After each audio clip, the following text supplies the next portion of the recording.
அன்பான உறவுகள் அனைவருக்கும் வாழ்த்துக்கள் மற்றும் வணக்கம். இன்றைய சிந்தனை அகத்தவ பெருமை. அகத்தவத்தின் பெருமையை நாம் உணர்தல் வேண்டும். ஒவ்வொரு தனி மனிதனும் அதனை உணர்ந்து செயல்பட வேண்டும். அதற்கு நம் மகரிஷி ஐயா அழகான ஒரு கவியை கொடுத்திருக்கார். அகத்தவத்திற் பொருள் கண்டு அதன் பெருமை உணர்ந்திடுவீர்.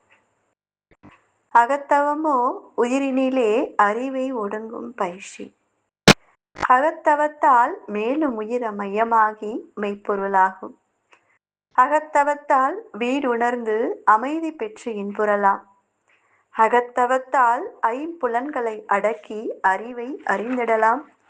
அகத்தவத்தால் ஆறு குண ஆளுமை பேரடைந்திடலாம். அகத்தவத்தால் இல்லறத்தை அன்பகமாய் ஆற்றிடலாம். அகத்தவத்தால் அனைத்து உயிர்களின் அரும் நட்பை பெற்றிடலாம். அகத்தவம் தீவினை அகற்றும் அருள் நெறியை இயல்பாக்கும். அகத்தவமே இறை வழிபாட்டு அனைத்திலும் ஒரு சிறந்த முறை. அகத்தவமே உயிர் வழிபாடு அதனை விளக்கும் மொழியாம். அகத்தவமே மதங்கள் எல்லாம் அடைய விரும்பும் முடிவு. என்ன அழகில்ல! அகத்தவத்தின் பெருமையை ஐயா அழகாக சொல்லியிருக்காங்க. இந்த மனம்தான் மனிதனாகவே உள்ளது. அந்த மனதை ஒருமைப்படுத்துவதற்காக முயற்சியே இந்த அகத்தவமாகும். புறத்து இதுவரை ஓடிக்கொண்டிருந்த மனதை அக நோக்கி திருப்பி பழகுவதன் மூலம் நாம் இனிமையாக வாழலாம். ஆனா நாம இதனுடைய அகத்தவத்தின் பெருமையை உணர்ந்து கொள்றோமான்னு கேட்டீங்கன்னா கண்டிப்பா இல்லை. ஒரு சிலர் உணர்ந்து கொண்டிருக்காங்க. இன்னும் நிறைய பேர் அது உணரலன்னு தான் சொல்லலாம். மனதிற்கு மூலமான உயிரில் மனதை ஒடுங்கி இருப்பாகிய அறிவில் நிலை பெறும்பொழுது அறிவானது உண்மை பொருளாகி வீடு பெற்று நிலையால் அமைதியுற்று நாம் இன்பமாக வாழலாம் அப்படின்னு சொல்கிறார். அகத்தவத்தால் வீடுணர்ந்து அமைதி பெற்று இன்புறலாமே என்று அழகாக பாடியிருக்கிறார். மேலும் அகத்தவத்தால் ஐம்புலன்களை நாம் அடக்கி அறிவை அறிந்திடலாம் அப்படின்னு சொல்றார். இந்த கண், காது, மூக்கு, வாய், செவி இவை மூலமாக ஐம்புலன்களை நாம் அடக்கி நம்முடைய அறிவை அறிந்திடலாம்.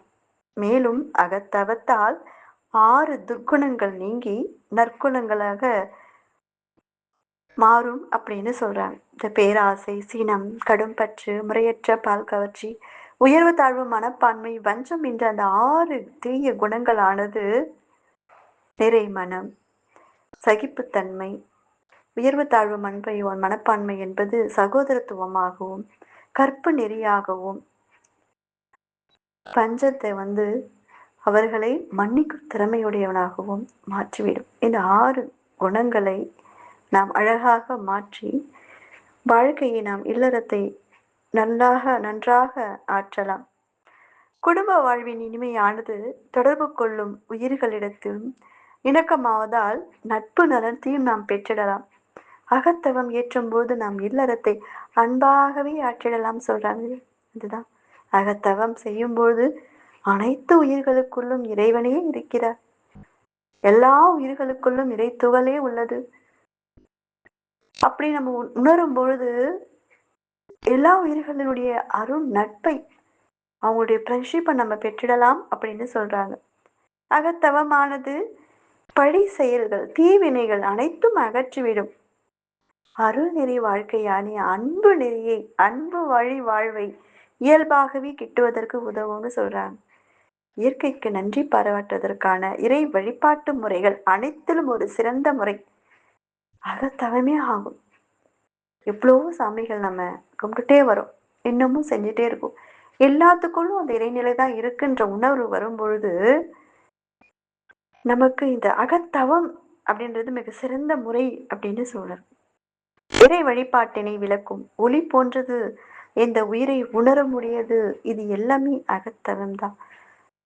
இதுவரை வந்துள்ள அனைத்து மதங்களும் அடைய விரும்பும் ஒரே முடிவு அகத்தவமே ஆகும் என்று அழகாக அகத்தவத்தின் பெருமையை நம் விதாத்திரி ஐயா சொல்லியிருக்கார். இதை நாம் அனைவரும் சிந்தனை செய்யணும். வாழ்க வளமுடன்.